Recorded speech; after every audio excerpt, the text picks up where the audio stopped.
12واں سپارہ سورہ یوسف کی آیت نمبر 26، 27 اور 28، 26، 27، 28۔ اللہ رب العزت کا فرمان عالی شان ہے۔ قال، کہا، ہی راودتنی عن نفسی، اس نے مجھ کو لبھایا کہ میں اپنی حفاظت نہ کروں۔ وَشَهِدَ شَاهِدٌ مِّنْ أَهْلِهَا، اور عورت کے گھر والوں میں سے ایک گواہ نے گواہی دی۔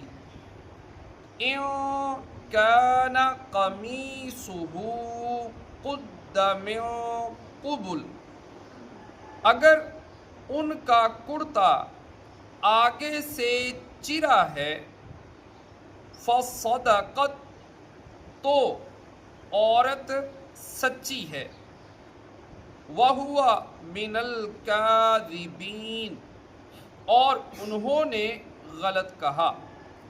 وَإِن كَانَ قَمِيصُهُ قُدَّ مِن دُبُرٍ، اور اگر ان کا کرتا پیچھے سے چاک ہوا، فَكَذَبَتْ، تو عورت جھوٹی ہے، وَهُوَ مِنَ الصَّادِقِينَ، اور یہ سچے۔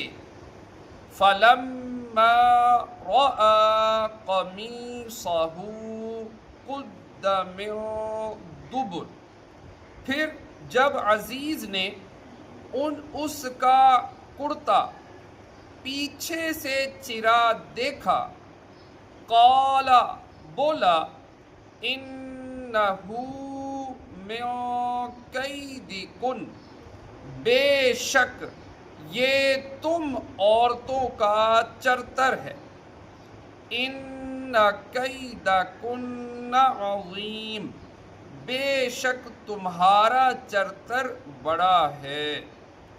جب حضرت یوسف علیہ السلام نے دیکھا کہ زلیخا الٹا آپ پر الزام لگاتی ہے اور آپ کے لیے قید و سزا کی صورت پیدا کرتی ہے، تو آپ علیہ السلام نے اپنی براءت کا اظہار اور حقیقت حال کا بیان ضروری سمجھا اور فرمایا، یہ مجھ سے برے فعل کی طلبگار ہوئی تو میں نے اس سے انکار کیا اور میں بھاگا۔ عزیز نے کہا، اس بات پر کس طرح یقین کیا جائے؟ حضرت یوسف علیہ السلام نے فرمایا کہ اس گھر میں ایک 4 مہینے کا بچہ جھولے میں ہے جو زلیخا کے ماموں کا لڑکا ہے، اس سے دریافت کرنا چاہیے۔ عزیز نے کہا کہ 4 مہینے کا بچہ کیا جانے اور کیسے بولے؟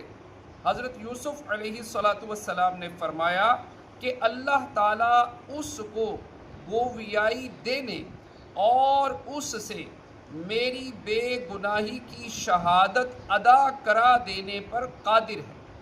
عزیز نے اس بچے سے دریافت کیا تو اللہ تعالیٰ کی قدرت سے وہ بچہ بولنے لگا اور اس نے کہا، اگر ان کا کرتا آگے سے پھٹا ہو پھر تو عورت سچی ہے اور یہ سچے نہیں، اور اگر ان کا کرتا پیچھے سے چاک ہوا ہے تو عورت جھوٹی ہے اور یہ سچے ہیں۔ یعنی اگر حضرت یوسف علیہ السلام آگے بڑھے اور زلیخا نے ان کو ہٹایا تو کرتا آگے سے پھٹا ہوا ہوگا، اور اگر حضرت یوسف علیہ السلام اس سے بھاگ رہے تھے اور زلیخا پیچھے سے پکڑ رہی تھی تو کرتا پیچھے سے پھٹا ہوا ہوگا۔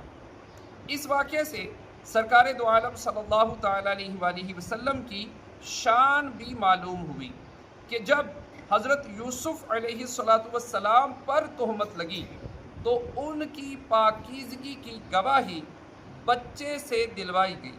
اگرچہ یہ بھی عظیم چیز ہے، لیکن جب سید المرسلین صلی اللہ تعالی علیہ وآلہ وسلم کی زوجہ محترمہ حضرت عائشہ صدیقہ رضی اللہ تعالی عنہا پر تہمت لگی، تو چونکہ وہ معاملہ سرکار دو عالم صلی اللہ تعالی علیہ وآلہ وسلم کی عزت کا بھی تھا، اس لیے حضرت عائشہ صدیقہ رضی اللہ تعالی عنہا کی عفت و عصمت اور پاکیزگی کی گواہی اللہ عز و جل نے خود دی۔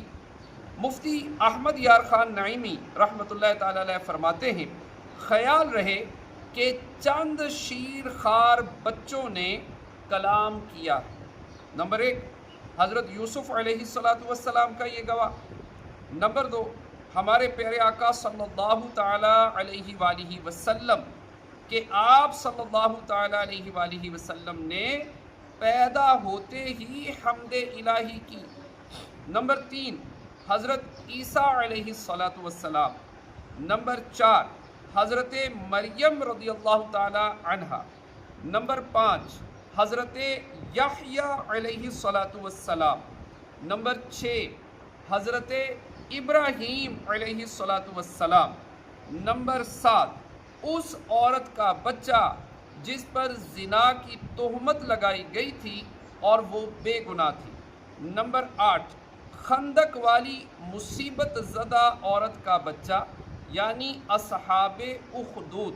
نمبر 9 حضرت آسیہ رضی اللہ تعالی عنہا کی کنگھی کرنے والا بچہ۔ نمبر 10 مبارک یمامہ جس نے پیدا ہوتے ہی سرکار صلی اللہ تعالی علیہ وآلہ وسلم کے حکم سے گواہی دی۔ نمبر 11 جریج راہب کی گواہی دینے والا بچہ۔ جب عزیز نے حضرت یوسف علیہ السلام کا کرتا پیچھے سے پھٹا ہوا دیکھا اور جان لیا کہ حضرت یوسف علیہ السلام سچے ہیں اور زلیخا جھوٹی ہے، تو زلیخا سے کہا، تمہاری یہ بات کہ اس شخص کی کیا سزا ہے جو تمہاری گھر والی کے ساتھ برائی کا ارادہ کرے؟ یہ صرف تم عورتوں کا مکر ہے، بے شک تمہارا مکر بہت بڑا ہے جس کی وجہ سے تم مردوں پر غالب آ جاتی ہو۔ صلو علی الحبیب صلی اللہ تعالی وسلم۔